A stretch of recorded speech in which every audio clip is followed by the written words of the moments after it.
pizza platypus, you say baked. Baked. Baked. That's how we use mop? Oh, mop. Mopped. Stop. Stopped.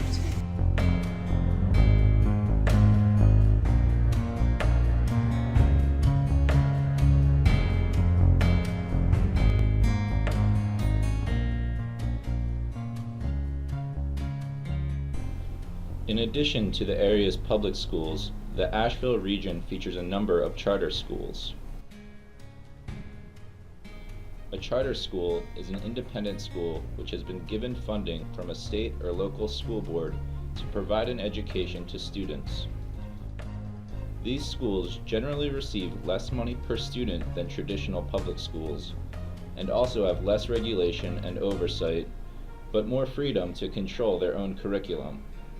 We do have more flexibility than most teachers in public schools because we're making the curriculum decisions here locally. Nationally, charter schools may be run by nonprofits, community groups, universities, or for-profit education management organizations. In the Asheville area, charter schools are predominantly organized by parent and community partnerships. As a charter school, we have our own school board. We are not a part of Buncombe County Schools or Asheville City Schools, so we have a board comprised of community members and parents and staff and faculty. There are very few major decisions made here at Evergreen that the entire staff isn't involved in. So there's a lot of buy-in with all the decisions, and we take into account all the stakeholders when we're making big decisions, and that's our parents, and it's our teachers, and it's our administrators. It's even the community members. Our board of directors is made up of all the stakeholders. Roughly a third are community members, roughly a third are staff, and roughly a third are parents. Charter schools are often mission-driven, operating based on a particular pedagogical principle. The idea behind ArtSpace was to teach through the arts. So not a school of the arts, but a school that exposes kids to the arts and teaches core content through the arts. Hey, Mr. Multiply Man, repeat your sums for me. A few algorithmic tricks can set the products free. These are our giant microbes, and so the kids had to research different microbes and create a fiber art stuffed animal microbe that looks like the actual microbe, but also embodies some of the characteristics someone would have if they had that virus or bacteria in them.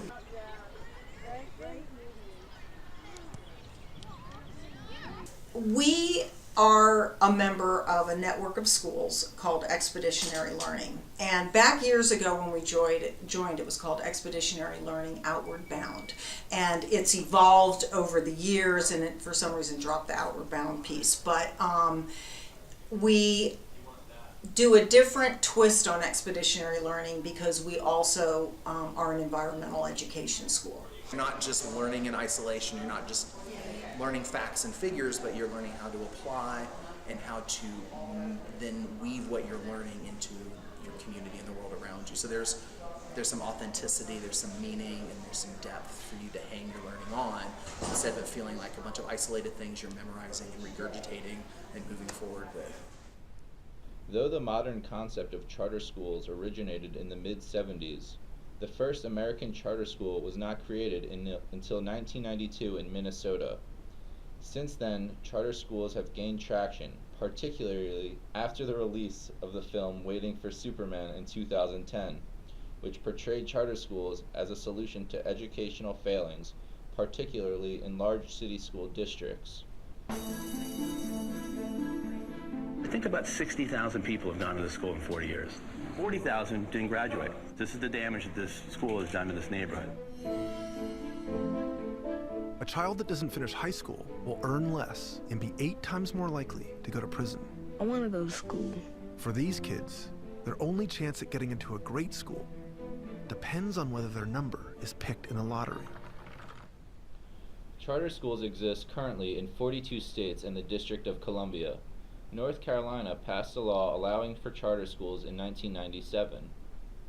Across the country, over 2 million students attended charter schools in 2013, accounting for about 4.6% of students nationally.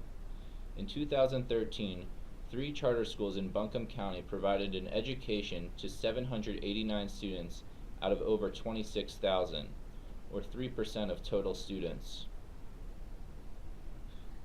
Though charter schools have the possibility of providing a unique and innovative approach to education, they have not been without controversy.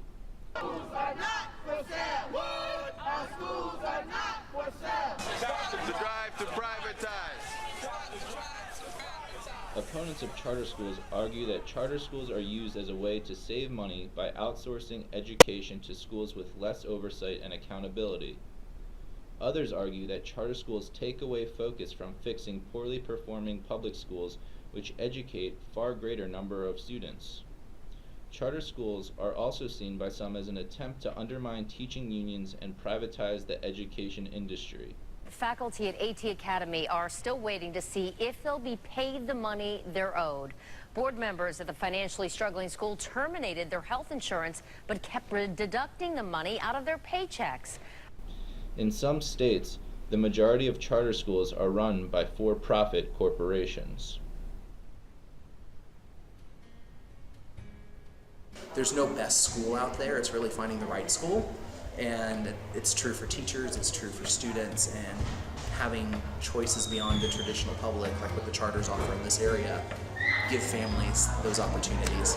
Charters were set up to be somewhat experimental, to take an idea and a mission and push it and play with it and take risks.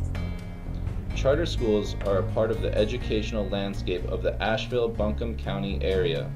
They provide a unique approach to education and an alternative for students to the traditional public school system.